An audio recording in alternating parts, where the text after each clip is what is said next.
Hi friends, இன்றைக்கி வந்து பார்த்திங்கன்னா வெண்டைக்காய் வச்சு சூப்பரான ஒரு ரெசிபி தான் செய்ய போகிறோம்.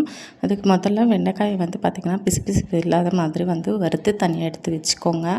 அதுக்கப்புறமா கடாயில் எண்ணெய் சேர்த்து எண்ணெய் சுடு வந்ததுமே இதில் கடுகு போட்டு கடுகு பொரிஞ்சதுக்கப்புறமா வெங்காயத்தை வந்து சேர்த்து வதக்கிட்டு கொஞ்சமாக கருவேப்பிலை வந்து சேர்த்துக்கலாம்.